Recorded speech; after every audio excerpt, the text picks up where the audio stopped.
ekonom udah mulai ngomong Grab sama GoTo. Nah, monopoli ya. Aku ngomongnya udah lama. Kan bahayanya kedaulatan digital yang kita miliki itu. Bahkan aku pernah ngomongnya di Mabes Polri loh, bahwa besok itu ya atau sekarang ini menyuap tuh Pak, nggak perlu ya yang namanya pakai duit. Ya, jadi nyuap itu pakai data. Yang paling bahaya sekarang itu marketplace ini. Lobbyingnya si TikTok sama si Meta itu berbeda loh. Meta mungkin tidak sevulgar itu. TikTok kan ngomongnya, lu buat gini-gini, gue kasih traffic nih. Jahatnya luar biasa, confirm nih guys. Itu udah kayak judi online sih.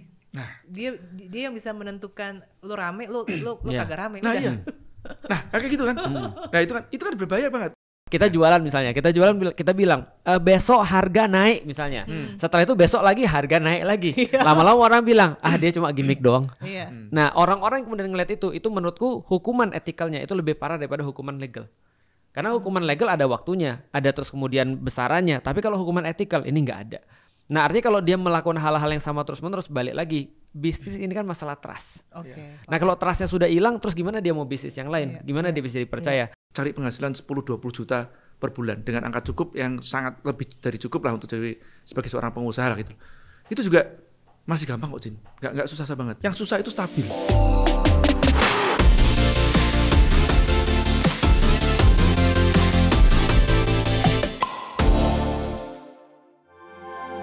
Video ini dipersembahkan oleh Lume Colors.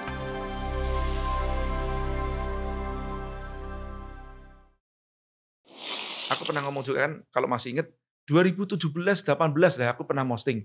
Pada saat waktu itu Alibaba masuk ke Indonesia, ya mulai menguasai Indonesia lah ya. Terus kemudian jadi advisor presiden si Jack Ma-nya. Nah, terus kita tuh ada grup namanya Kawal UKM Online. Itu di grup inilah, grup apa namanya WA.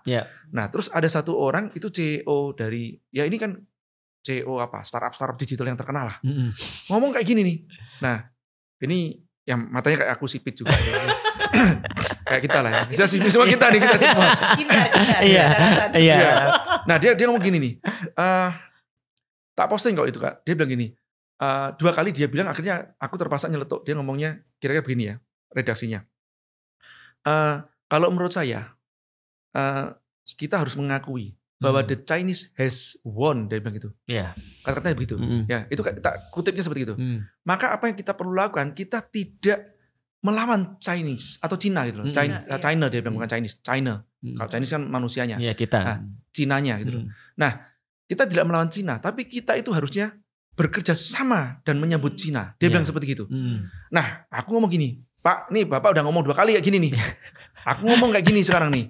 Kalau dulu pada saat zaman penjajahan, ya Belanda itu masuk terus, ya kita ini orang-orang pribumi mengatakan gini, kita harus mengakui bahwa kalau kita ngomong VOC, nah itu nggak dihubungkan sama Belanda. Lepas daripada masalah itu duluan, lah, itu semuanya kan semua perang dimulai dari dagang duluan gitu ya. Nah, kalau kita mengatakan bahwa Belanda ini atau VOC ini sudah menang, ya, nah kita jangan melawan mereka, join aja. Harusnya kita kerja sama mereka.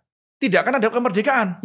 Paham ya? Nah, kemerdekaan itu terjadi dari 1 orang, 2 orang yang tidak memikirkan hasilnya lebih dahulu gitu. Ya, tapi dari perjuangan seseorang melakukan kebenaran itu didatangkan orang-orang yang sevibrasi. Akhirnya menjadi semangat. Ayo bisa, gini, ayo kita jalanin gitu kan. Nah, akhirnya itu menjadi berjamaah. Paham nggak? Nalarnya ngerti nggak? Ngerti. Kalau kita ngomong jangan lewat sana, macet. 1000 orang ngomong jangan lewat sana, macet, lewat sini saja. Macetnya sana nanti. Iya. Kan gitu loh. Paham nggak ya maksud? Ngerti. Nah, jadi ini hati-hati dengan pemikiran kita, ya, dengan gerakan kita. Ya. Nah, ini balik. Tapi kalau tidak ada orang yang baik yang berjalan, ya nggak akan terjadi. Ya, dan orang baik itu harus siap dengan risiko dia dicemooh. Kita tahu sendirilah, aku di belakang diomongin apa sama anak-anak. Wah, ini sudah kuno lah pemikirannya, ya sudah apalah.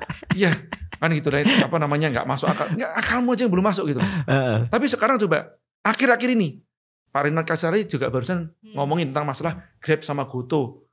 Para ekonom udah mulai ngomong Grab sama GoTo. Nah, monopoli ya. Aku ngomongnya udah lama. Kan? Bahayanya kedaulatan digital yang kita miliki itu. Ya enggak? Bahkan aku pernah ngomongnya di Mabes Polri loh. Terus bilang apa Mas? Nah, kuno Mas katanya. Enggak juga. Enggak, malah mereka kaget. Ya, mereka kaget gitu loh. Oh iya ya. Jadi aku berbicara tentang apa? Yang aku podcast kan tentang kedaulatan digital. Bahwa besok itu ya atau sekarang ini menyuap tuh Pak, nggak perlu ya yang namanya pakai duit. Ya, jadi nyuap itu pakai data. Ngerti ya? Udah beda sekarang. Nah, beda gitu loh. Ya, yang aku analogikan pakai martabak tuh loh. Ya. Dan yang paling bahaya sekarang itu marketplace ini asing kan, kita ngomong karya anak bangsa yang bukan milik bangsa ini lagi. Ya, si Ijo sama si Shopee yang jelas-jelas asing itu yang bawa, ya kan? Dan ingat ya, asing kalau udah ngomong Cina sama ngomong Amerika, jahatan Cina loh. Kita ngomong untuk masuknya ya. Iya. Ya, soalnya apa ya? Mereka kayak menghalalkan secara banget gitu loh. Benar. Lobbyingnya si TikTok sama si Meta itu berbeda loh. Meta mungkin tidak sevulgar itu. TikTok kan ngomongnya, lu buat gini-gini, gue kasih traffic nih. Jahatnya luar biasa, confirm nih guys. Itu udah kayak judi online sih. Nah, dia yang bisa menentukan lu rame, lu kagak rame. Nah, iya. Nah, kayak gitu kan. Nah, itu kan berbahaya banget. Bahaya banget. Itu yang aku ngomong kan, kalau ini traffic ketemu sama marketplace ya. Traffic ini kan bisa menentukan siapa yang mau dinaikkan, diturunkan atau gampangnya kalau by algoritma, dia bisa membaca siapa yang soleh, siapa yang keblinger. Dari apa yang dia follow ya. Terus apa yang dia tonton, dia like, dia linguistik komennya, hotjarnya. Dia kan gua enggak pernah nonton, enggak klik-klik kok, tapi lu hotjar kan. Nah, bisa gini, berhenti di situ. Nanti dia baca lagi. Ini kan ada 10. Digeser lagi, algoritma jadi acak. Dia berhenti di sini. Kan ketahuan dia berhentinya berarti di mana. Nalar nggak itu? Nalar. Algoritma. Ya kan? Nah, ini bisa mengetahui seseorang ini tidak baik atau tidak baik. Tidak baik atau baik. Soleh atau tidak soleh. Toko online itu bisa, atau marketplace, itu bisa menentukan siapa yang naik ke atas, bisa yang ke bawah. Ya, ojol food juga gitu juga kan. Nggak bayar biaya etalase lah. Itu kan dia nggak naik. Artinya, kalau algoritma orang bisa ketahui dari situ, satu lagi perekonomian bisa dikendalikan sama dia. Digabung jadi satu. Nah, gabung jadi satu. Orang soleh dimiskinkan, orang keblinger dikayakan. Indonesia kacau. Tapi mungkin saya bertanya ini. Sama aja lah kalau aku kayak misalnya memberikan advice, udah lo lebih lurus-lurus aja. Misalnya kayak gitu kan. Pasti kan dibalikin, Cici mah enak, lo udah settle. Atau mungkin kalau aku ceritanya aku di bagian orang yang berseberangan dengan Ko Felix sama Mas J nih.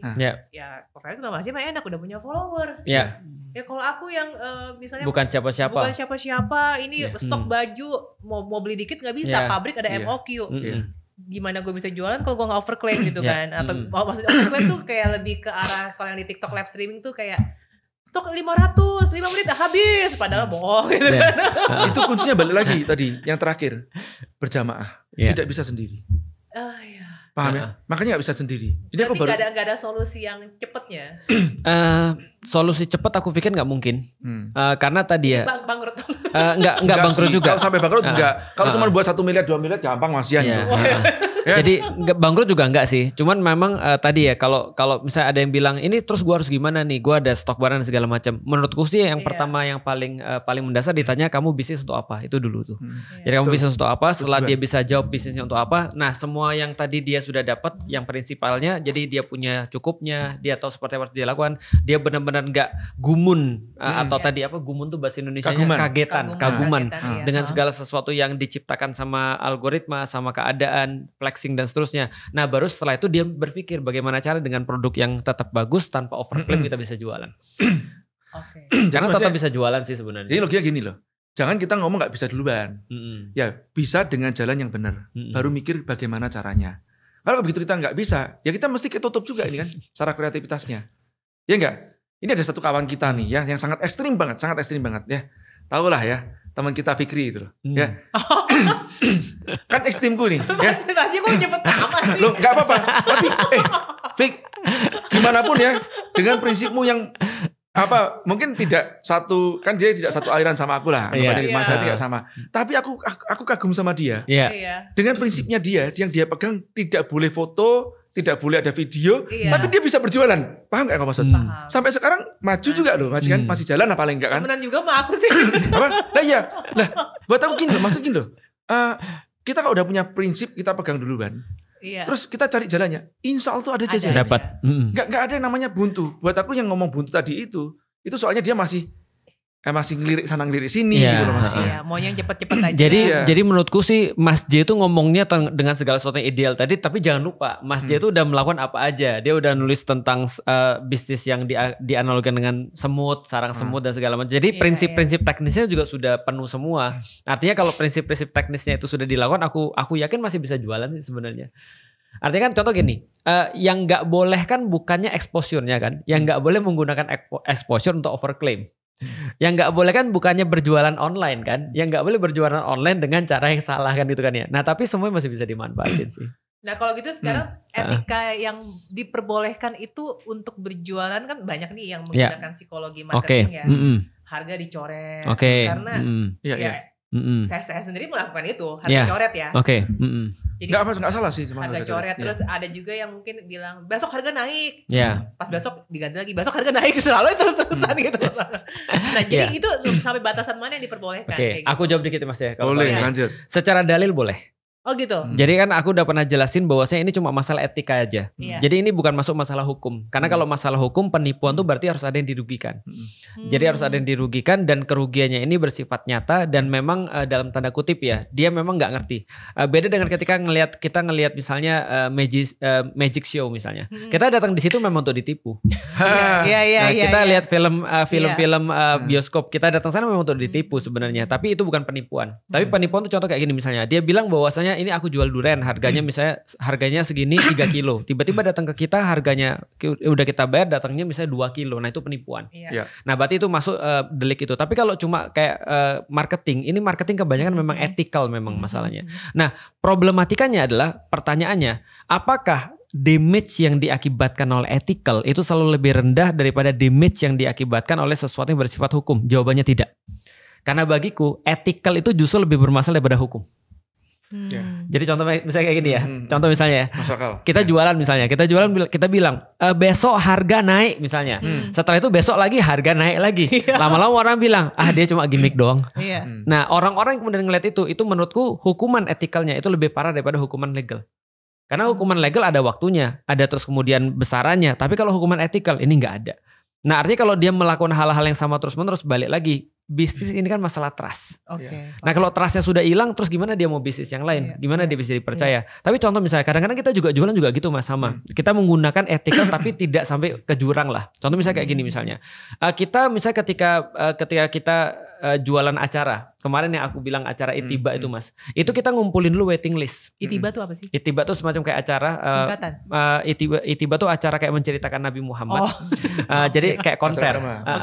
Jadi kayak konser tapi. Nah terus ketika kita jual kita kumpulin waiting list dulu. Gampangnya ya kalau teorinya Mas Jaya. Mungkin lead ya. Iya betul, leadnya diperbanyak dulu. Atau gampangnya ya kita lebih mudah mancing di kolam yang banyak ikannya daripada kolam yang gak ada ikannya. Ya sesuai dengan teori-teori marketing yang normal lah biasa. Nah kita kumpulin waiting list dulu terus kemudian kita jualan di sana. Artinya secara kemungkinan kita laku lebih besar daripada ketika kita tidak melakukan apa-apa. Tapi yang kita fokuskan adalah pada produknya. Kita liatin produknya seperti apa. Sementara tadi memang benar-benar jadi gimmick. Jangan sampai kemudian kayak misalnya kayak tadi kita bisa bilang bahwasanya ini besok tutup ya, setelah besok tutup kita buka lagi misalnya. Nah itu kalau kita lakukan terus begitu orang-orang akan lihat paling juga nanti juga buka lagi. Nah itu hukuman etikal menurutku lebih parah sih. Dan itu masalahnya gini, tadi kan kalau bicara masalah kitin yang relatednya dengan yang diomongin tadi itu, yang ngelakuin hal-hal seperti tadi itu kan gak cuma satu. Akhirnya merusak ekosistem kan. Dalam artian apa? Yang jujur malah jadi besok harga naik. Itu dia ternyata ngomong jujur bener besok harga naik. Gak dipercaya gitu. Paham gak ini maksud? Ya mirip kan kayak gini loh. Pemberitaan satu orang pakai boraks yang jualan di pinggir jalan. Yang lain dianggap pakai boraks semuanya. Gitu kan? Nah, itu yang disebut namanya perusak ekosistem itu. Ya, gara-gara satu orang pakai fake orderan semuanya kan ya. Nah, terus yang lain jadi tidak percayaan juga. Wah, ini orang ini paling fake order. Padahal yang lain enggak pakai fake order. Ya. Nah, banyak yang seperti itu kan kasusnya. Nah, tentu aja ada proses namanya detox atau perbaikan lah. Nah, kalau kita mau berbicara bisnis yang jujur di tengah yang situasi yang tidak jujur, nanti orang kan awalnya mungkin ya nganggap kita kayak mereka. Paham nggak? Penjualan kita nggak bisa langsung naik kayak mereka, karena kita akan turun duluan. Oh ya, sampai orang nanti niteni. oh sama dia enggak seperti gitu loh. Nanti akan naik. Dan kadang teman-teman tuh sampai kurvanya baru bawah.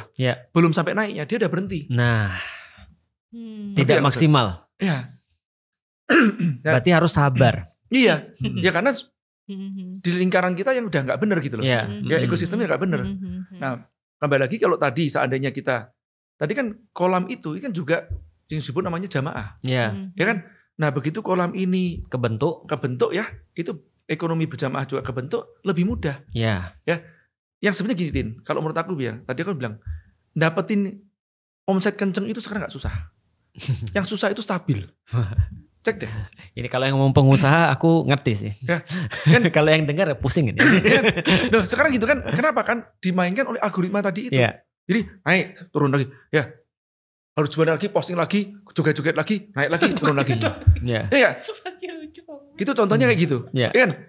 Aku nggak pakai TikTok ya. Nah, aku sampai sejak awal aku begitu lihat TikTok, aku lihat ini rusak. Udah sejak awal.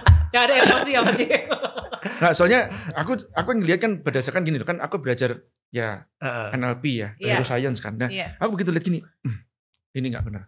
Ya, ini menyebabkan orang ini ya tadi tuh hormon dopaminnya jelas. Terus habis itu kan orang jadi nggak sabaran. Impulsif. Ya, betul. Kan ini kan berapa detik tak loh. Iya. Prefrontal cortex. Itu berbahaya banget loh sebetulnya. Ya itu memang merusak tadi brain rot. Iya, brain rot. Menurutku kayak gini misalnya kalau contoh di dalam dakwah kayak gini, sudah menjadi sebuah anggapan ustadz tuh harus dibayar. Misalnya.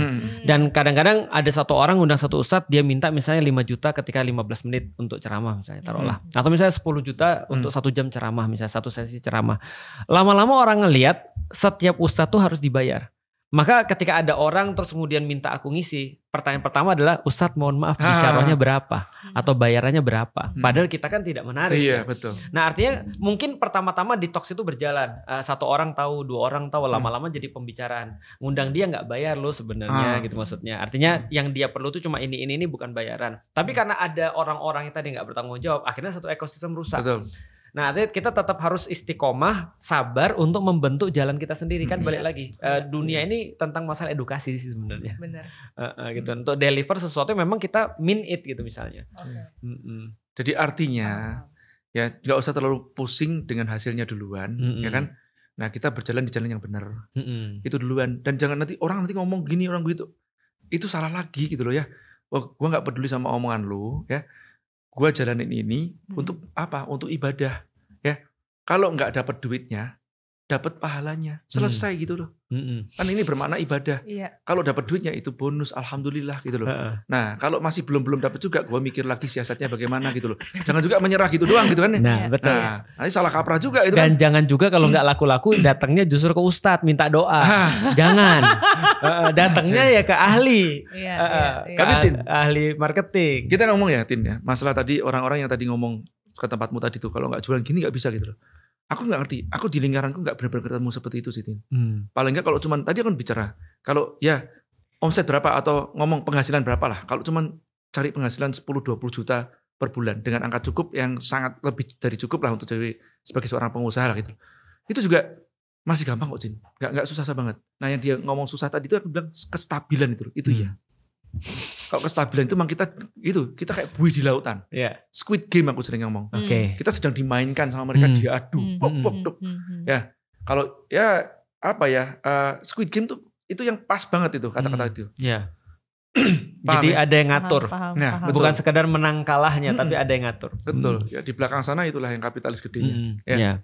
Nah ini ada pertanyaan lagi, sebenarnya marketing yang simpel itu kayak gimana sih kalau melihat dari kisahnya Abdurrahman bin Auf? Aku jujur gak tahu kisahnya tuh gimana. Soalnya makin kesini jualan tuh rasanya makin ribet. Bahkan ada yang bilang sebenarnya kalau kamu udah paham banget esensi dagang, marketing itu sebenarnya bullshit gitu. Kesannya ya kayak branding yang jalan gitu kan. Gimana tanggapannya? Kisah Abdurrahman bin Auf yang paling terkenal itu adalah ketika dia harus pergi dari Mekah ke Madinah, dan dia sudah jadi orang yang termasuk paling kaya di Mekah.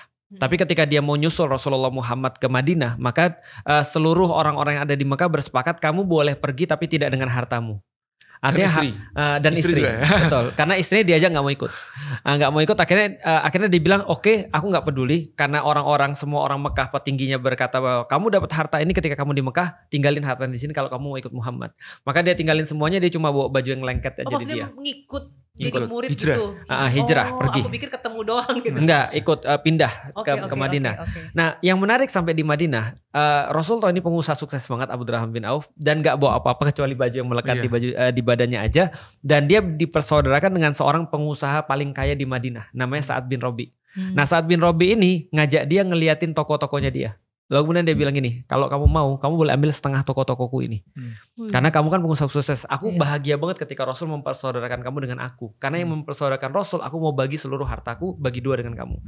Terus kemudian dia bilang juga, tapi tidak hanya hartaku, aku juga pengen kalau kamu mau, istriku ada dua juga. Kalau kamu mau, kamu ambil satu. Nah, ini kadang-kadang diartikan sebagai kayak merendahkan wanita. Tapi sebenarnya ini adalah sebuah pelajaran bagi kita. Karena mental orang kaya itu tidak mau dikasih. Mental orang kaya itu maunya ngasih. Nah, dan aku yakin kalau saat Robi ketemu dengan Felix ya, dia nggak akan ngasih tawaran dia, karena dia tahu ini orang miskin nih kayaknya. Harus jadi catatan juga itu. Seringkali orang dipikirkan, wah ini nggak bener nih, itu tidak disyariatkan sama Rasulullah. Betul. Jadi membagi istri tidak disyariatkan. Tapi itu keceplosannya bahagia. mereka saking murah hatinya mereka. Iya, saking bahagia. Karena dia tahu juga yang ditawarin nggak akan mau. Karena kan sama-sama orang kaya kan tahu mental ya. Nah, artinya ketika ditawarin begitu, apa kata Abdurrahman ini sangat terkenal, dia bilang, wahai saudaraku, makasih banget, tapi aku nggak usah perlu semua ini. Aku cuma perlu kamu tunjukin di mana pasar, aku nanti dagang di situ. Nah, ketika dia dagang dalam waktu 1 tahun, dia ngalahin Sa'ad bin Rabi ini jadi orang paling kaya. Artinya apa terus kemudian rahasia marketing atau jualannya Abdurrahman bin Auf? Menurutku sih adalah sederhana, bahwasanya dia punya koneksi, dia tahu barang, lalu kemudian dia bisa jualan dengan berbasis pada produk itu tadi. Sebenarnya kan dagang waktu zaman dulu kan sederhana ya. Kata di dalam Al-Quran, orang-orang Arab berdagang 2 kali. Di waktu musim dingin dan di waktu musim panas. Satu ke arah Suriah, satu ke arah Persia atau Yaman kan gitu kan ya. Maka ketika mereka dagang, mereka memanfaatkan margin daripada perbedaan harga gara-gara tempat lokasi kan sebenarnya kan ya. Jadi mereka bawa dari sini apa yang terbaik, jual ke sini. Dari sini jual ke sana. Sesederhana itu sih. Artinya mau berusaha, tahu barang, tahu networking, selesai. Nah, di beberapa referensi yang lain, Abdurrahman bin Auf ini sudah dapat networking banyak ketika di Mekah. Dan itu dia bawa ketika dia di Madinah. Dan dia ada mental kaya. Maka dia tinggal jualan apapun yang bisa dia lakukan. Misalnya contoh, dia ketika masuk ke pasar itu, karena dia bilang, tunjukin aku di mana pasar. Sampai di pasar, dia nawarin kepada satu toko. Kamu mau gak dagang lebih laku? Karena aku sudah punya brand, personal branding bersama aku orang jujur, aku orang baik dan segala macam. Maka tokonya bilang mau dong, dia jualin barang orang, dia dapat duit, dia buka toko sendiri. Lama-lama jadi yang paling kaya. Iya. Iya, ada personal brandingnya juga sih. Iya, nah, kata-kata personal brand itu hati-hati disalah kaprahkan dengan yang seperti sekarang nih. Pencitraan. Flexing. Yang disebut personal brand itu adalah kredibilitas. Kredibilitas ya. Itu integrity. Integritas, nama baiknya dia. Itu kejujurannya dia, amanahnya dia. Itu personal brand. Betul. Jadi personal brand itu keniscayaan. Branding itu harus hati-hati. Oke. Ya. Ada aktivitas menaikkan personal branding. Kalau itu menaikkan kredibilitasnya dia dengan kejujurannya dia, itu benar. Tapi yang sekarang disalah kaprahi adalah pencitraan untuk menaikkan personal brandnya dia, itu yang salah kaprahi. Faking berarti ya. Iya. Aku pernah bahas tentang integrity. Kenapa Rasulullah Muhammad itu nickname-nya adalah Al-Amin? Al-Amin itu artinya yang bisa dipercaya, terpercaya. Bahasa Inggrisnya integrity. Artinya Rasulullah itu diangkat sebagai nabi 40 tahun karena 40 tahun itu adalah waktu untuk membangun integrity. Nah, nabi yang lain contoh kayak Yesus itu 30 atau 33 tahun membangun integrity sehingga dia bisa dipercaya ketika dia ngomong jadi seorang nabi. Nah, maka menurutku sih personal branding zaman sekarang diartikan dengan faking tadi. Kata orang fake it till you make it. Jadi kalau kamu belum jadi orang kaya, kamu seolah-olah kaya dulu kan gitu kan ya. Harus gimana aku bisa gabung dalam klub orang kaya ini? Berarti mobilku harus nggak boleh Avanza. Lamborghini. Mobilku minimal misalnya harus di atas Pajero misalnya dan segala macam supaya aku bisa gabung sama mereka. Karena nggak diakui kan gitu kan ya. Ketika kamu misalnya datang, aku masih ingat waktu itu ajarannya. Kalau kamu misalnya pergi naik pesawat, kamu harus masuk ke launch launch yang premium, executive launch. Biarin nggak apa-apa duit, tapi kamu dapat koneksi dan relasi di sana. Mungkin itu betul, tapi itu bagian daripada faking tadi itu. Kalau kita belum satu level dengan itu, ya naikin dulu level kita. Nah, makanya yang dimaksud dengan masjid tadi adalah personal branding itu kaitannya dengan satu dengan waktu, yang kedua dengan apa yang mau kita capai yang memang punya value dalam diri kita. Nah itu nggak bisa tergantikan. Seperti Abdurrahman bin Auf nggak bisa diganti personal brandingnya itu. Gitu. Itu sih sebenarnya ceritanya. Personal branding malah sekarang justru kita yang otentik gitu ya. Kadang sering dibilangnya pakai AI. Misalnya lagi nulis, sekarang aja aku misal nulis status di Facebook ya. Ini AI ya Ci, ini gue yang nulis. Aku aja diomongin ya. Manmin, gue nggak pernah pakai admin ya. Dan nama aku bukan Jamin. Iya betul. Artinya karena toksifikasi yang sudah dibuat sama beberapa orang sehingga akhirnya mengakibatkan ekosistem itu. Tapi menurutku bagus sih karena originalitas menjadi sesuatu yang komoditas diferensiasi pada zaman sekarang. Oke, pertanyaan selanjutnya. Ini sebenarnya dia pengen nanya, ini sebenarnya saya serakah atau enggak sih? Jadi misalnya hari ini saya punya bisnis fashion, tapi besok bantuin temen jualan cabai lah, terus ada yang lagi panen alpukat saya bantu jualin, brownies juga saya jualin. Pokoknya selama ada peluang langsung saya ambil, dia bilang. Itu termasuk serakah kah? Dan merebut pasar orang lain enggak sih? Atau justru itu sah-sah aja? Sama niatnya bantu dan gak curang. Mungkin kalau skala kecil bukan serakah kali itu. Gak ngerti juga nih. Bicara apa nih? Agama atau etika duluan nih kan ya? Ethics lah. Ethics ya. Nah kalau aku bicara gini sih. Ini kan memang ada salah satu value ya. Kalau kita cek di tempat lingkaran jaringanku. Rata-rata mirip deh. Kita tidak ada percaloan. Tidak ada apa? Percaloan. Oh, okay. Paham ya? Makanya masih kayak kalau di sini kita tulisin namanya ketulusan. Terus ada tulisannya kan di bawahnya giving without expecting in return. Itu sebetulnya dimulai dari apa? Kita sering kali kan kalau masuk ke tempatnya organisasi itu gue bisa dapat apa? Mental miskin tuh. Nomor satu duluan kan. Nah terus termasuk juga apa? Kalau ada ketemu sama orang, nah gue bisa dapat apa dari dia? Termasuk juga, bro kita kolaborasikan apa? Atau gue bisa jualin nih, ya ini. Dibantu jualin terus minta VV percaloan. Nah itu sebetulnya itu memperlambat proses perekonomian. Oke. Ya kan? Kenapa memperlambat? Nah karena gini, contoh gini lah, barangmu nih, ini termos ini lah ya, harga pasaran katakanlah 300.000, ya kan? Nah aku ngambil sama, kamu jual sama retail sebenarnya 300.000 juga gitu loh. Nah cuman kamu kasih aku diskon lah, misalkan ya 10% lah gitu loh, 30.000. Tapi aku jualnya 330.000.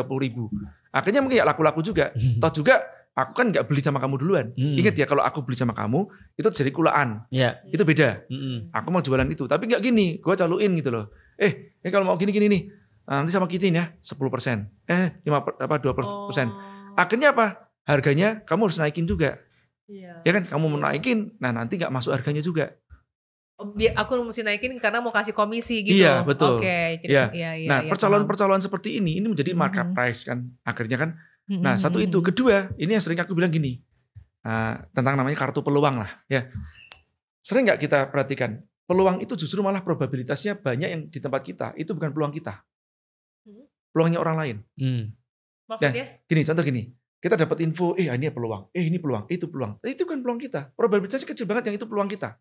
Jadi lebih masih kayak menghubungkan. Nah, akhirnya aku datang ke tempatnya Tin, usahamu apa? Salon. Nah, aku catering nih. Kayak gitu loh. Ya. Ini contoh ya guys. Ini contoh aja gitu ya. Sampai ke salon itu contoh. Kan salon dan catering. Terus aku kasih, ini ada ibu-ibu nih mau ke tempat salonmu. Ya. Oke, thanks ya Maji. Enak aja, 10% dong. Ngerti ya? Itu contoh kan gitu. Kan itu kan percaloan yang seperti itu. Percaloan. Ya, atau ibaratnya bukan main bisnis saya. Saya ngasih ngoper ke tempatmu minta komisi lah gitu loh. Atau aku bantuin ngomong jualan, bantuin tempatmu. Itu aku udah kehilangan fokus dulu kan, nomor satu itu. Kedua, ya aku ngasih ke tempatmu. Oke, 10%. Besok lagi ada peluang yang namanya catering. Kamu ke tempatku, kamu ngomong apa? Dia minta komisi juga 10% kan? Iya. Nah ini tidak terjadi yang disebut namanya hubungan yang kuat. Ini hubungan hanya bisnis doang. Oke? Besok ada yang nawar lagi di sana. Sana mau ngasih 15%. Jualah ke sana. Bisnis kok. Ya enggak? Tapi beda seperti gini. Tin, ini ada usaha salon nih. Ada peluang salon nih. Aku kasih ke tempatmu. Nah, berapa persen nih? Persen. Kita kan bestie. Kan gitu. Lah gitu kan. Lah pas menjiwai. Aku visualisasi kan. Kalau malah kan janti. Nah, kan aku bilang bestie. Gua cipok lu nanti kan gitu. Nah, udah itu ngomong kayak seperti itu kan artinya apa? No commission. Ya, kasih. Besok ada peluang buat aku catering. Kamu mau ngasih lagi nggak? Ngasih lah. Nah, persentasi nggak? Enggak. Berapa persen? Nah, jangan ngomong persen dong, kan kita bestie kan gitu loh. Iya. Di sana tawar deh, kasih gue deh 20%. Enggak. Ikatannya lebih kuat yang mana? Iya, yang kedua ini. Nah, ini bicara etik ya, bukan bicara masalah hukum. Kalau hukum sah-sah saja gitu kan, percalonan. Tapi kan ini bicara masalah etik. Ikatan. Ya. Nah, buat aku tuh kita itu kekurangan, karena aku sering bilang ketulusan dan gotong royong. Iya. Dua hal itu. Oke. Ya kan? Itu untuk menghancurkan kapitalisme aja itu cukup dua hal ini loh. Ketulusan sama gotong royong. Jadi menjadi manusia tuh lebih penting daripada menjadi pebisnis. Karena bisnis adalah bagian menjadi manusia. Betul. Ya, itu tanda petik ya, manusia. Ini yang kita kekurangan seperti itu. Makanya ya ini kalau teman-teman sering tanya begini, Mas Ji, itu jaringan Mas Ji kok kuat bagaimana? Kita malah tanya sendiri lah gitu loh. Apa gimana? Jaringan kita. Oh, oke. Ya maksudnya orangnya militan gitu loh. Ya. Nah kita itu kalau makan aja rebutan bayar. Iya. Coba kalau kita datang ke suatu organisasi hitung-hitungan, makan entar ya. Gua aja. Kan tapi enggak ngeluarin duit gitu loh. Iya enggak? Kan banyak kayak gitu kan ya. Yeah. Ya pura-pura juga sih, gitu. Banyak. Nah, tapi ya istilahnya apa ya? Dia giving-nya itu kurang. Iya.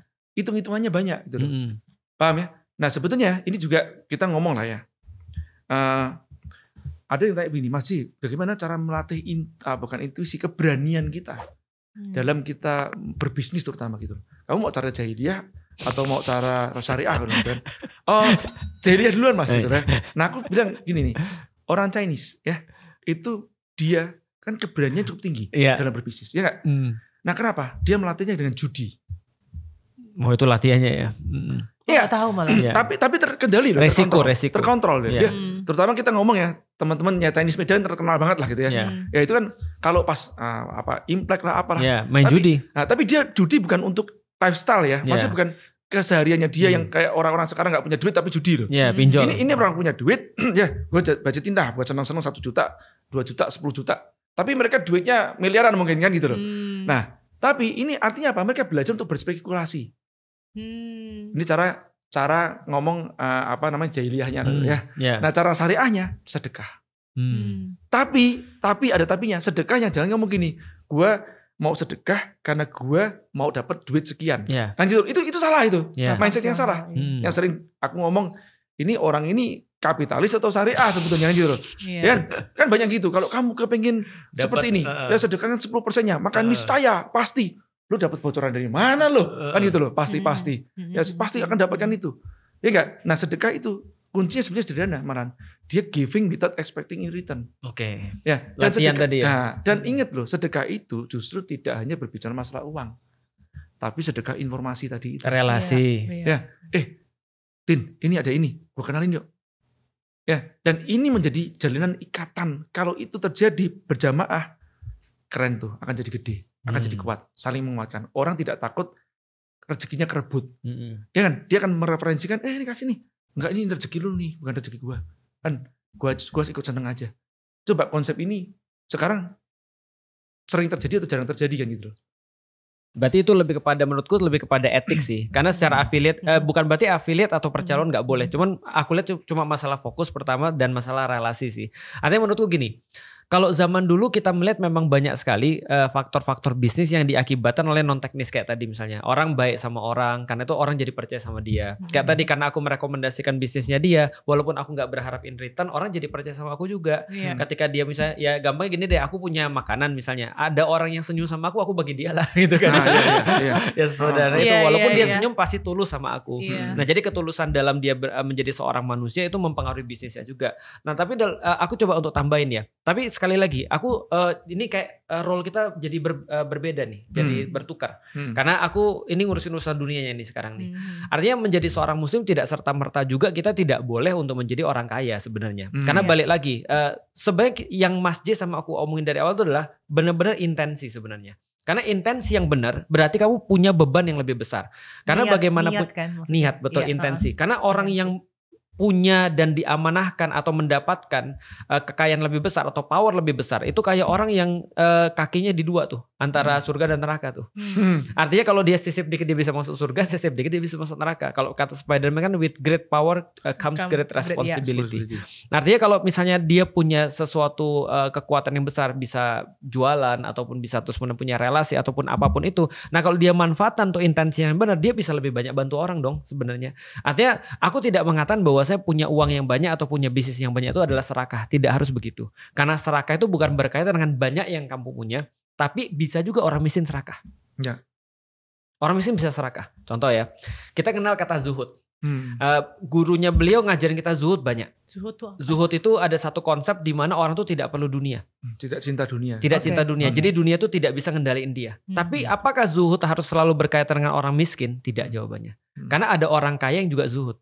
Apakah pertanyaannya balik lagi, apakah miskin senantiasa berkaitan dengan sabar? Enggak, bisa jadi orang miskinnya serakah. Contoh misalnya ya, ada orang miskin nih ceritanya. Dia ngelihat saudaranya punya mobil baru. Atau tetangganya beli mobil baru. Hatinya pahit. Hatinya panas. Kenapa dia bukan gua? Sama-sama sekolah, kita sama-sama lulus di SMA, tapi beda banget nasibnya. Kenapa dia yang kaya bukan aku? Nah, dia panas ketika saudaranya punya mobil baru. Itu namanya orang miskin serakah. Artinya apa? Orang miskin tapi dia punya sifat yang buruk. Tapi ketika dia jadi orang kaya, dia punya mobil banyak dan segala macam, tapi mobil itu tidak menjadi tidak menjadi alasan dia untuk beramal atau berbuat sesuatu, maka dia bisa dikatakan zuhud. Makanya kalau yang terkenal diceritain sama gurunya Mas J, guru kita juga, beliau dilatih seperti ini untuk melatih zuhud. Disuruh nginep di hotel bintang 5+ lah gitu. Suite. Tapi disuruh tidurnya di lantai. Sementara mereka harus ngelihat ranjang-ranjang itu dan segala macam kemewahan itu, bahkan tidur di sofa aja lebih bagus tuh. Iya. Disuruh tidur di tikar. Ketika ditanya kenapa, jangan sampai semua ini mengendalikan kamu. Itu latihan. Artinya latihan jangan sampai dunia mengendalikan kamu. Nah itu zuhud. Nah artinya serakah tidak ada kaitan dengan jumlah yang kita punya, tapi berkaitan dengan sifat kita untuk merespon itu.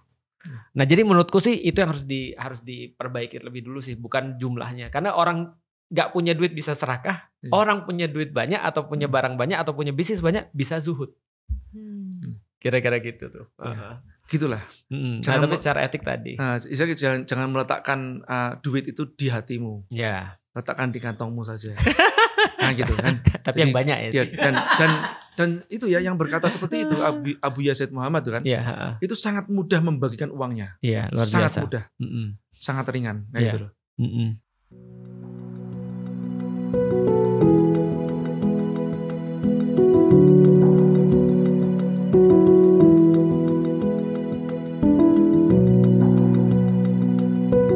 Nah, ini sekarang ada lagi nih. Ini sebenarnya kaitannya lebih ke pencitraan ya. Okay. Tapi dia bertanya, ini sebenarnya pencitraan yang berlebihan gak sih? Kalau kita sering posting aktivitas harian toko di sosial media nih, kayak, wih lagi rame, antrian kasir, atau lagi packing orderan banyak, kembali lagi sebenarnya niat kan. Atau kan sering kali juga ada yang, aku tuh sering banget lah kalau ngeliat di Facebook ya, apalagi teman-temanku rata-rata muslim kan di Facebook kan. Ngasih hadiah umroh ke karyawan-karyawannya. Betul. Itu boleh gak sih? Padahal kita cuma ingin men-share, ceritanya dia bilang ingin men-share, ya kita suasana kantor kita tuh hangat loh. Iya, betul. Kita lagi happy loh. Betul. Gitu. Itu udah dijawab sendiri sama Cekitin sebenarnya. Apa? Tadi tergantung niat. Karena ini sulit banget. Karena gini ya, kita gak usah bicara bisnis dulu ya. Kita bicara tentang sesuatu yang ibadah. Ibadah jelas baca Quran. Jelas. Tapi pertanyaannya, posting baca Quran itu bisa jadi ria gak? Bisa. Artinya ada gak orang masuk neraka gara-gara baca Quran? Ada. Oh gitu ya? Ada. Ada gak orang masuk neraka gara-gara sedekah? Ada. Karena mamer. Karena niatnya. Ada gak orang masuk neraka gara-gara berjihad? Ada. Karena niatnya balik lagi. 3 orang nih sama menghadap Allah di dalam satu hadis. Menghadap Allah ketika di yaumil qiyamah. Ketika Allah terus menanya dia, kamu minta apa? Surga ya Allah. Kenapa kamu minta surga? Ada yang bilang karena saya sudah baca Quran. Ada yang bilang karena saya sudah berjihad, darah saya sudah tumpah demi engkau ya Allah. Ada yang bilang saya sudah bersedekah siang dan malam. Itu semua saya mengharapkan pahalamu ya Allah. 3 orang ini semuanya Allah bilang enggak, kalian bohong. Karena di hati kalian enggak begitu. Yang satu, kamu pengen baca Quran supaya kamu dibilang pinter baca Quran dan seorang qori pembaca Quran. Yang satu lagi, kamu jihad supaya kamu dibilang pahlawan, pemberani dan keren. Yang satu lagi, kamu cuma bagi uangmu supaya kamu dibilang dermawan. 3-tiganya diseret di kepalanya, masuk ke neraka. Artinya jangankan kita bilang tentang bisnis, ini ibadah aja orang bisa masuk neraka karena tipis banget gitu kan ya. Nah pertanyaannya adalah, boleh nggak kita terus kemudian menilai orang lain? Jadi kalau ada orang nih, contoh misalnya ya, ada orang posting sesuatu yang misalnya dia syukuri atau apapun itu. Bisa jadi yang disyukuri adalah keluarganya, bisa yang disyukuri adalah bisnisnya, bisa yang disyukuri adalah ketika dia pergi ke Mekah atau apapun. Kalau ada yang komen, lu riya lu. Nah yang komen itu udah pasti salah. Yang posting belum tentu salah. Bisa jadi salah, bisa jadi benar. Tapi yang komen udah pasti salah. Kenapa? Karena dia sudah menjudging bahwa itu pasti riya. Kalau dia mau ingetin, dia bisa ingetin dengan cara yang lain. Betul, DM atau apapun. Nah contoh misalnya kayak gini misalnya. Pertanyaan sederhana. Memposting keluarga misalnya.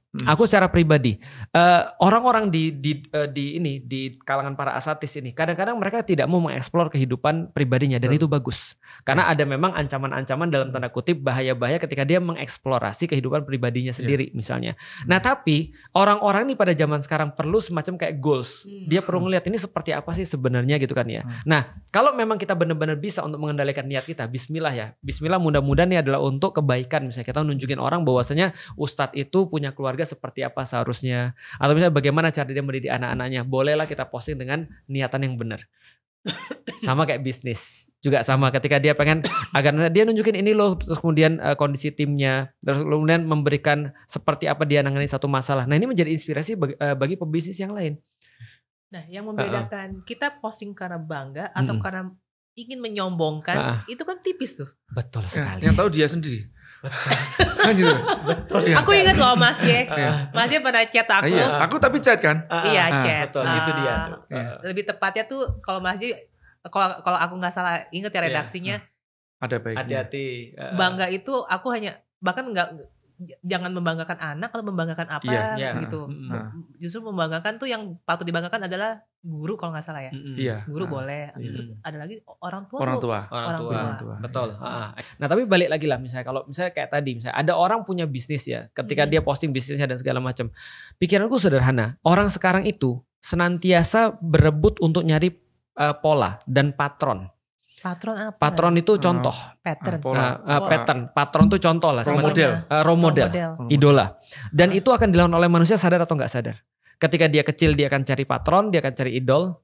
Ketika dia sudah agak gede dia cari idol. Ketika dia sudah lebih gede lagi dia cari idol. Nah kalau idol ini tidak disediakan oleh orang-orang yang baik, maka dia akan jadi pada orang-orang yang jahat. Dan jangan sampai kita jadi orang yang terus kemudian jadi jahat juga untuk diidolakan sama orang lain. Nah maka perkara terus kemudian kita senantiasa untuk membersihkan niat kita dengan cara yang lebih baik, nah itulah urusan kita. Nah tinggal kita berharap bahwasanya ini benar-benar adalah sesuatu yang baik.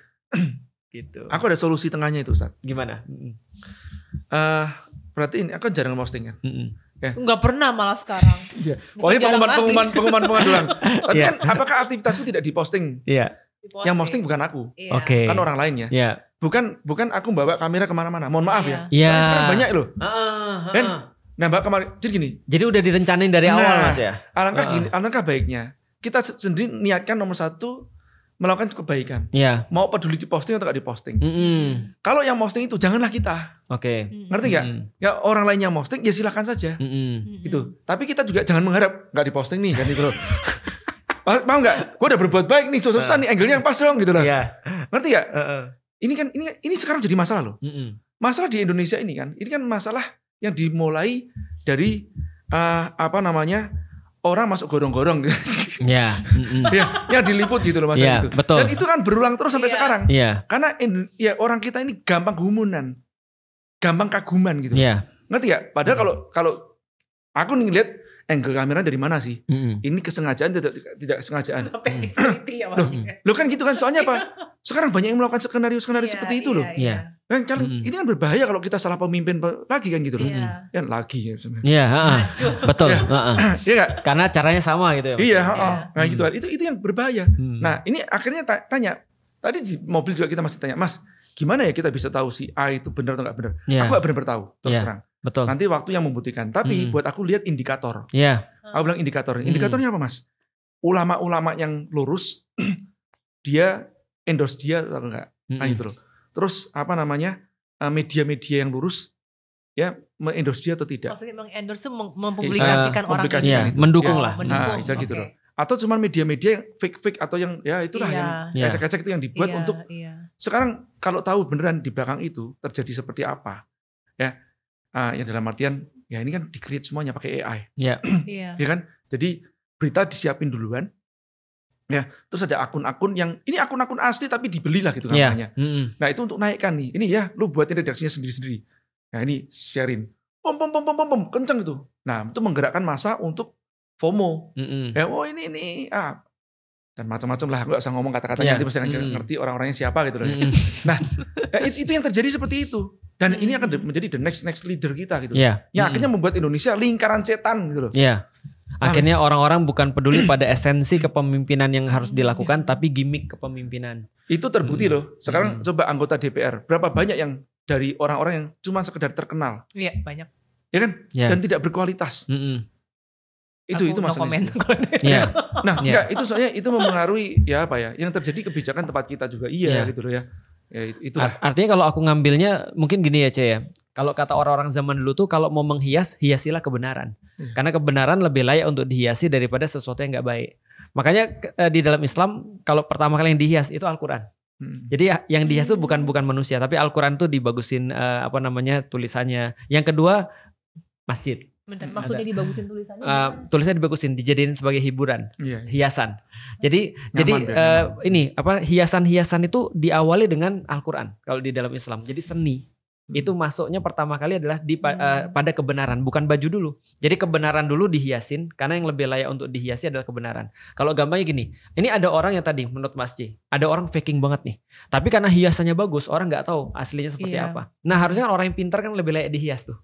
Daripada orang yang buruk gitu maksudnya. Problem zaman sekarang ini kalau kita masuk ke lebih luas lagi. Tadi Mas J mention tentang demokrasi. Demokrasi itu dari awal munculnya dikritik sama Socrates. Socrates bilang demokrasi tidak akan bakal memfasilitasi orang-orang yang skillful, tapi orang-orang yang terkenal. Nah itu problematika demokrasi. Nah sekarang kenapa bisa orang-orang yang terkenal ini kemudian jadi pemimpin? Karena tadi polesan-polesan tadi. Sebenarnya dia nggak punya, tapi gara-gara polesan seolah-olah dia jadi punya. Nah makanya sebenarnya yang orang-orang yang skillful harusnya lebih layak untuk menghiasi dirinya atau dihiaskan oleh orang lain. Artinya kayak kita misalnya kalau jalan tengahnya Mas J, ayolah kita endorse orang-orang yang baik nih sekarang nih. Nah di saat orang-orang yang sekarang nggak baik dalam tanda kutip atau orang nggak skillful lah, bukan orang nggak baik ya, dia di endorse. Tapi orang yang banyak ini mereka memilih diam ketika mereka menemukan orang-orang yang baik. Contoh misalnya ya, berapa banyak ketika orang-orang ketemu dengan orang-orang baik lalu dia posting, aku ketemu dengan orang baik nih. Tapi yang banyak kan adalah orang-orang yang ketemu sesuatu yang pengalaman buruk dia posting tuh.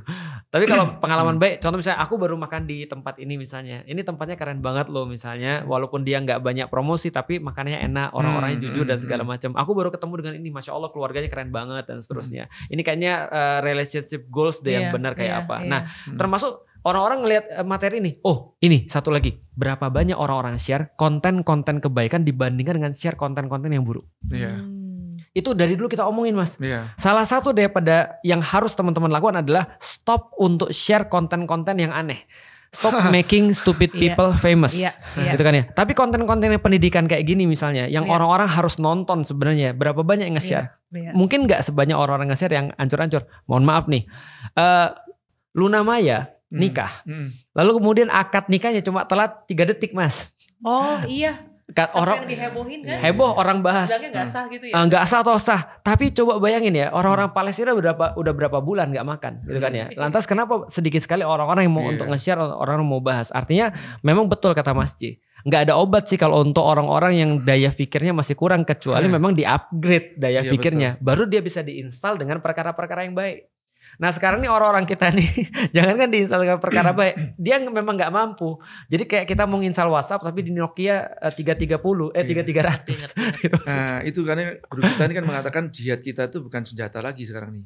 Jihad kita adalah keilmuan. Nah, ya jihad kita itu mengajarkan keilmuan supaya orang ini jadi lebih paham. Benar. Kalau lebih paham nggak gampang dibodohin. Nah, karena kalau nggak paham terus dikasih senjata, nembaknya temennya, bukan yang ditembak, bukan musuh, temennya ditembak nih. Makanya ini lebih penting daripada senjata. Gitu. Aduh, itu mengerikan tapi sosial media lah paling mengerikan. Ya. Oke, pertanyaan lanjutan mengenai bisnis berkah. Sebenarnya ada nggak sih ciri-ciri kita tahu bisnis kita tuh udah berkah atau belum? Nah, Mas J nih pastinya nih. Dari kitanya. Aku hanya menyampaikan sih ya. Belum gitu. Ya kalau dari pribadi aku ya, aku merasakan ketenangan. Oke. Jelas kan? Mungkin nggak dapat banyak kan tadi jelas dapat ketenangan. Ya. Cuman kan kata berkah itu sendiri kan sesuatu yang kebaikan yang bertumbuh. Iya. Nah itu artinya apa? Ya ini tidak hanya untuk diriku saja. Kalau beneran berkah itu kan akan membawa kebaikan buat sekitarnya. Nah, bagus, keren banget. Itu aja sih. Iya. Sisanya dalilnya. Berkah itu yang paling terkenal itu tentang pembahasan tentang Palestina, Baitul Maqdis. Di dalam Al-Quran dikatakan Subhanalladzi asra bi abdihi laila minal masjidil haram ilal masjidil aqsa alladzi barakna haulahu. Dalam bahasa Indonesia, Maha Suci Allah yang telah memperjalankan hambanya Nabi Muhammad dari Masjidil Haram kepada Masjidil Aqsa yang diberkahi sekelilingnya. Jadi kalau misalnya ada satu tempat yang dikatakan tempat yang menyebarkan keberkahan, itu adalah Baitul Maqdis, itu pusatnya. Kenapa dikatakan pusatnya Baitul Maqdis? Karena Allah katakan sekelilingnya itu diberkahi. Itu kayak teori pendaran cahaya kata orang. Jadi cahaya itu akan paling terang tuh di pusatnya, lalu kemudian menyebar ke tempat-tempat yang lain seperti terangnya cahaya atau seperti air. Jadi kira-kira gitu. Nah artinya itu yang aku bilang bagus banget kata Mas Jaya. Yang merasakan keberkahan itu bisa jadi bukan diri kita, tapi orang-orang yang di sekitar kita itu merasakan keberkahan itu. Nah, karena keberkahan konsep awalnya adalah ziyadatul khair atau bertambahnya kebaikan-kebaikan. Jadi ketika sesuatu itu berkah, kita bisa lihat kalau ada kebaikan yang bertambah dari sisi itu. Artinya balik lagi kalau bisnis berkah, berarti dia sendiri pasti merasakan. Yang kedua orang-orang di sekitarnya merasakan kebaikan-kebaikan yang bertambah daripada dia. Semenjak masjid bisnis ini keren loh. Dia semakin perhatian pada anak dan istrinya. Semenjak masjid bisnis ini, wah itu orang-orang di sekelilingnya tuh pada dibantu. Orang-orang di sekelilingnya merasakan kebaikan daripada dia. Ketika Cek Kristen itu terus mulai bisnis ini, keren banget loh. Kenapa? Karena banyak orang jadi pintar di sekelilingnya dia. Artinya itu adalah berkah. Jadi bisnis yang berkah itu adalah bisnis yang menghasilkan kebaikan setelah bisnis itu dilakukan. Tapi sebaliknya, kalau dia bisnis banyak orang yang misu, ketika dia bisnis terus kemudian karyawannya aja nggak seneng gitu kan dia segala macam. Nah ini tidak bisa dikatakan bisnis yang berkah. Atau ketika dia bisnis, kalau bagi orang Muslim sederhananya gara-gara alasan bisnis dia jadi jarang pergi ke masjid misalnya untuk beribadah. Nah itu tidak jadi bisnis yang berkah. Gara-gara bisnis makin sering ribut sama bininya. Iya. Itu ciri-ciri bisnis tidak berkah. Oke, ini pertanyaan terakhir untuk segmen 1 ya. Seberapa penting sih niat di awal waktu bangun bisnis? Kan tadi kita ngomongin niat kan. Kadang kita ngerasa udah niat baik tapi di tengah jalan malah bingung. Ini beneran panggilan hati? Atau sebenarnya cuma butuh validasi, cuma pelarian dari luka lama karena rasa gak dihargain makanya jadi maksa bikin bisnis, atau sekedar pengen ngebuktiin diri. Kalau ternyata niatnya masih campur aduk, bisa merusak hasil akhir gak sih? Dan gimana cara biar tetap yakin tanpa kehilangan arah? Ini ngomongin niat lah, niat keren banget ya. Jadi ini pertanyaan keren banget. Bab yang paling penting di dalam Islam adalah bab niat. Bahkan ini mengalahkan bab-bab yang lain. Orang bilang kalau intensi atau niatnya itu nggak benar, maka semuanya jadi nggak benar. Tapi niat ini untungnya bukan di depan doang, tapi niat ini di seumur-umur seluruh perbuatannya dari awal sampai akhir itu semua niat isinya. Aku akan ngambil satu quotes yang sangat terkenal ya. Kamu boleh punya banyak alasan untuk masuk Islam. Tapi kamu cuma boleh punya satu alasan untuk berada di dalam Islam. Jadi alasan masuknya itu boleh banyak, tapi alasan stay itu cuma satu. Apa itu? Alasan stay bahwasanya kamu merasa bahwa ini adalah agama yang benar. Itu sudah alasan satu-satunya. Artinya itu akidahnya benar lah, gampangnya seperti. Tapi alasannya bisa banyak. Ada orang yang dengar, wah aku seneng banget dengar azan, dia masuk Islam. Oke, nggak ada masalah. Ada yang mimpi apa ketemu putih-putih, terus dia pun bilang itu kayak Islam. Oke, nggak ada masalah. Pintunya ya, macam-macam. Iya, pintunya. Kamu dengar lagunya dari Sulaiman, dunia sementara akhirat selamanya. Ya oke. Ada juga orang masuk Islam gara-gara musik, ada juga Mas. Ada juga orang misalnya kalah taruhan masuk Islam, ada. Yang masuk Islam gara-gara Ko Felix banyak banget pasti ya. Enggak sih. Apapun alasannya lah. Mungkin karena Felix Yao cakep misalnya gitu kan. Walaupun itu gak valid ya. Tapi ya oke lah, gak apa-apa. Ataupun dengan cara seperti kita mikir. Kita panjang, kita logika kita mikir. Akhirnya kita masuk Islam. Oke, gak ada masalah. Tapi alasan stay cuma satu. Karena kamu berhasil menemukan bahwa Islam adalah agama yang benar. Udah itu aja alasan stay. Nah kalau bisnis aku pikir sama ya. Ada yang mungkin disuruh ibunya, disuruh bapaknya karena proses pembiasaan. Ada karena dia mungkin perlu validasi. Karena dia mungkin stres karena tempat yang dia mencoba untuk bisnis. Apapun itu. Tapi intensi senantiasa harus 100%. Maka gunakanlah kalau memang intensi kita karena bisnis mungkin karena banyak hal. Untuk itulah ada orang-orang kayak Mas Jaya. Apapun intensi kalian, ayo masuk ke sini. Ayo kita belajar tentang bisnis. Bahwa bisnis ini cuma part of our life. Bahwa hidupmu lurus, bisnismu lurus. Artinya kalau hidupmu gak lurus, gimana bisnismu bisa lurus? Artinya kalau menurutku ya, kalau niat ini di awal gak benar, ini pengaruh banget sih. Contoh kayak gini ya, orang bilang salah 1 senti ketika narik anak panah, itu bisa berakibat lewatnya sasaran beratus-ratus meter. Padahal cuma 1 senti doang. Makanya presisi itu di awal lebih penting daripada presisinya di akhir. Maka niat itu adalah ibarat orang yang tadi narik anak panah tadi itu. Dia ngarainya benar atau enggak? Orang ngarainya benar aja sering melenceng. Apalagi yang ngarainya enggak benar. Itu sih kalau aku. Setuju. Jadi biar tidak kehilangan arah, setidaknya punya mentor kah atau punya role model atau gimana? Menurutku ya, ini sebagai orang yang berguru pada orang-orang yang jadi gini, di dalam Islam guru itu penting banget. Karena guru inilah yang nanti akan menentukan kamu salah atau tidak. Maka di dalam Islam kita harus belajar untuk tuli terhadap hampir semua orang, kecuali mungkin 3 atau 4. 1, orang yang ngasih kita makan, orang tua misalnya. Kalau sekarang kan gak ada yang ngasih kita makan kan kecuali diri kita sendiri. Yang kedua pasangan, tapi bisa jadi orang gak punya pasangan. Yang 3 guru. Kalau misalnya dia gak punya 2 ini, minimal guru dia dengerin. Karena pembeda antara baik dan buruk itu bisa jadi guru. Contoh ya, kita merasa kadang-kadang kita tuh pemberani. Tapi kalau gurunya bilang, enggak, lu itu bukan pemberani, jangan lakukan. Berarti kita sudah dengerin aja guru. Kadang-kadang kita merasa bahwa kita tuh gak pantas, tapi guru bilang, enggak, lu udah pantas, lu maju aja. Berarti kita dengerin juga. Nah maka berguru pada seseorang atau punya mentor dalam bisnis ini penting banget dalam bisnis kita. Karena mentornya akan nyelesain banyak hal. Cara nyarinya gimana? Nah itu kalau di dalam Islam aku bisa jawab sih. Tapi kalau dalam bisnis mungkin nanti Masnya bisa jelasin. Kalau aku pedoman untuk memilih guru, aku yakin banget guru akan muncul ketika muridnya udah siap. Kata Sun Tzu. Ya itu kata Sun Tzu. Yang banyak terjadi sekarang adalah murid mau ngatur gurunya siapa. Itu gak bisa. Contoh misalnya kayak gini ya. Kadang-kadang sederhana. Kapan aku dipertemukan sama Mas Jaya? Sebentar, Sun Tzu atau Confucius ya? Dua-duanya mungkin sama-sama orang Cina kali Mas. Tapi yang ngomong orang Cina lah ya. Kira-kira. Orang bilang pepatah Cina ya. Nah artinya kapan aku ketemu dengan Mas J? Ketika aku punya problem bisnis. Kapan aku ketemu guruku yang sekarang? Guruku yang sekarang aku ketemu ketika aku punya problem yang lebih pelik daripada guruku yang awal. Guruku yang awal misalnya Ustadz Fatih Karim, aku belajar sampai sekarang tetap guruku sih. Tapi at some point ketika aku punya problematika yang jauh lebih besar daripada misalnya problematika yang aku punya dulu, maka aku dipertemukan dengan guru yang lain. Artinya contoh kayak aku juga, teman-teman yuk ngaji dipertemukan bareng-bareng bukan karena aku nyari murid atau mereka yang nyari aku, tidak. Tapi karena aktivitasnya mungkin sudah benar-benar sampai di titik itu, aku bilang ayo kesini deh. Gitu kan. Artinya guru yang tepat akan muncul ketika muridnya sudah siap. Nah, sebagai seorang murid yang harus kita lakukan adalah berbuat yang terbaik dulu, minimal dengan guru-guru yang ada di sekitar kita. Misalnya ketika mereka baru start up bisnis misalnya, pasti ada orang-orang di sekitar mereka yang bisa nunjukin. Itu kan ya gini loh cara bisnis, minimal aku dulunya melakukan begini. Tapi ketika dia sudah sampai level tertentu, mungkin masjid jadi muncul ke radarnya mereka. Itu kan ya. Iya sih. Ketika dia lebih tinggi lagi, mungkin bukan masjid lagi, tapi mungkin gurunya masjid yang muncul di radarnya mereka. Jadi kata-kata the teacher will be shown when the disciple is ready. Itu kan bisa bermakna juga. Itu adalah pemahaman itu datang pada saat si murid ini juga siap untuk menerima pemahaman tersebut. Membuka diri. Dalam nyampe ilmunya. Saya sering ngasih contoh begini nih. Teman-teman kan tahu ya kalau saya mentoring juga salah satunya sama Bang Sandi. Bang Sandiaga Uno. Nah kadang teman-teman kayak gini, Mas Ji, kenapa Mas Ji gak manggil atau ngundang Bang Sandi ke tempat kopdar akbarnya Mas Ji gitu. Nah.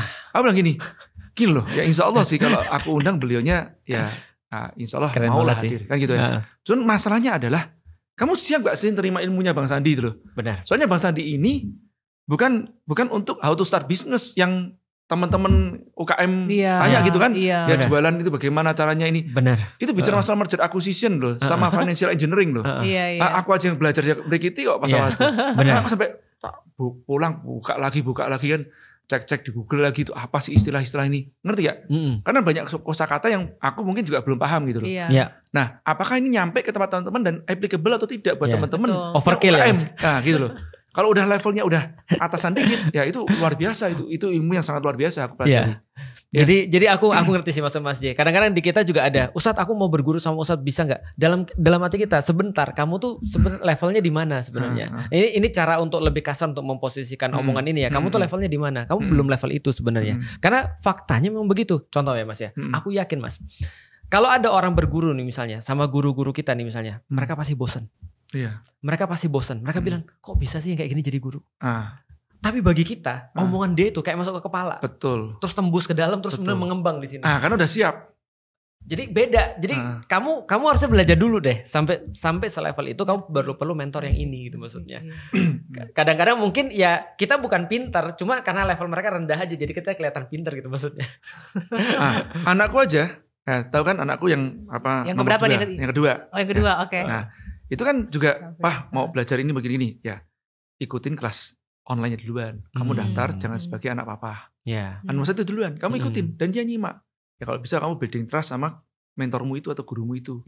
Nanti bila saatnya tiba, papa temuin kamu. Kan gitu loh. Ya. Baru pakai privilege ya. Iya kalau kayak gini, misalnya mau belajar sama Tante Kristina, Titin. Tante lagi. Belajar sama Tante Kitin gitu kan. Aku bilang gini, jangan sama Tante Kitin duluan. Belajar duluan, ini duluan basicnya. Nah nanti pas udah basicnya udah oke, kamu pelajari. Nah, nanti aku temukan sama Tante Kitin. Jangan sekarang. Kalau sekarang kamu percuma juga. Nah itu, paham ya? Jadi ada levelingnya. Jangan belajar langsung sama profesor untuk belajar ilmu tambah kurang kali bagi kan gitu loh ya. Kan mau badir juga kan gitu. Iya, betul. Gitu. Jadi tahu diri itu penting sih. Karena kalau Imam Syafi'i ketika ditanya tentang belajar, salah satunya dia bilang adalah benar bersabar pada guru itu penting. Karena kalau ilmumu belum sampai pada guru itu pasti akan kelihatan sangat menyebalkan. Gitu maksudnya, atau sangat membosankan bagi kamu karena mungkin kamu aja belum siap untuk itu. Ternyata murid-muridnya banyak dan jadiin dia guru gitu maksudnya. Karena keperluan aku dan Mas J pasti berbeda dengan keperluan dia. Ini bicara masalah sedikit guru agama ya, itu saya yang kena banget ya sama guru saya itu mengatakan begini, ini ada satu, saya lupa ini dalilnya ayat ataukah ini hadis ya, yang mengatakan bahwa jika kamu tidak memiliki guru, maka gurumu adalah setan. Dalam belajar agama ya, dalam belajar agama. Sekarang soalnya banyak orang belajar itu cukup dari Google, dari ChatGPT bahkan. Nah itu apalagi, itu kayak gitu kan. Kemarin ditanya sama kamu kan, ya agama yang paling benar apa gitu kan ya. Jawabnya Islam, itu benar lah jawabanmu gitu. Mas dia nyimak ya aku nulis. Aku nyimak ketololan mereka ya termasuk yang ngomongin semoga kamu dapat hidayah. Kapan loginya?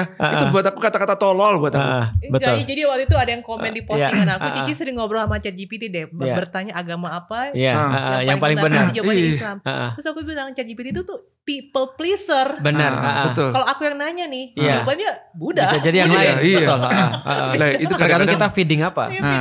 Itu bisa bayangin nggak? Itu orang banyak belajar agama seperti itu. Ya kalau paling jeleknya orang tanya gini, ngomong gini kan, Mas, ini ada timku nih lah waktu itu kan, X-Team. Mas, kenapa aku nggak ngaji? Kan kita tiap Selasa ada ngaji di rumah. Kenapa nggak ngaji? Oh ya Mas, aku nyimak aku online. Terus gini, Ustaz, tadi si itu ngomong, dia bilang katanya dia nggak ngaji karena dia nyimak online. Bagaimana kata Ustaz? Oh iya, berarti nanti surganya online juga. Dikit tapi nyelekit. Iya bagus itu kan. Pas banget kan gitu loh. Artinya ada sesuatu yang memang nggak bisa digantikan dengan offline sih sebenarnya. Dan tadi sebenarnya pembahasan kita juga pas lagi ngobrol pas di podcastnya Cece kan kemarin kan ya, bahwasanya kita bahas bahwasanya menurutku ya ada orang nanya kayak gitu itu adalah bisa jadi sesuatu yang membuat dia justru dosa kalau itu menghalangi orang-orang jadi dari hidayah. Dan dia nggak ngerti tentang kondisinya apa, langsung prakteknya langsung kayak gitu aja. Kan tiap orang kan beda-beda. Tahu nggak Mas? Itu banyak komen yang akhirnya nyalain aku. Ini nggak benar gini nih segala macam. Dan ada juga beberapa orang berilmu yang ngeritik aku, ini nggak benar segala macam. Yang dari podcast itu. Dari podcast itu. Oh, kok Felix bacain komennya ya? Bukan, ada yang langsung datang ke aku. Oh gitu. Langsung. Nah, cuman kan balik lagi. Berarti konteksnya mana aku nggak. Jadi ada penjelasan. Ketika Cece interview terus dia bilang, gimana kalau ada orang yang ngomong bahwasanya semoga dapat hidayah. Nah kan orangnya nggak nyaman, kita harus seperti itu. Ya aku ngambil contoh, aku kepada ibuku juga aku nggak kayak gitu juga. Misalnya. Nah aku kadang-kadang kayak gitu sama Feren tuh di Escape. Cuma tuh apa untuk lucu-lucuan karena kita tahu kondisinya seperti apa. Nah sehingga satu hal itu nggak bisa diaplikasi seperti kayak robot gitu maksudnya. Kalau ini aplikasi ini nggak bisa begitu karena dakwah itu adalah sesuatu seni sebenarnya. Nanti di titik itu banyak orang-orang sih balik lagi mas. Nggak bisa terima tengah mas. Maunya ekstrim kiri atau ekstrim kanan. Itu aku ada satu analogi yang agak ekstrim sih Ustadz. Kalau ada kita ngomong sama orang yang korupsi nih. Nah terus kita tuh ini ngobrol santai aja. Terus semoga Bapak mendapatkan hidayah atau mendapatkan petunjuk ke jalan yang benar. Pasti dia marah. Karena pasti. Dia juga merasa bahwa gue pahlawan bagi keluarga gue. Benar. Kan gitu loh. Ya. Nah orang kan punya perasaan seperti itu. Nah makanya menghargai. Orang berkata benar belum tentu caranya benar. Kan gitu kan. Betul. Saya suka kata-katanya Gus Ba yang mencuplik satu dalil nih kan. Mengatakan Al-Insan Abdul Ihsan itu kan bagus banget ya. Betul. Jadi manusia itu budaknya kebaikan. Gitu loh. Manusia budaknya kebaikan.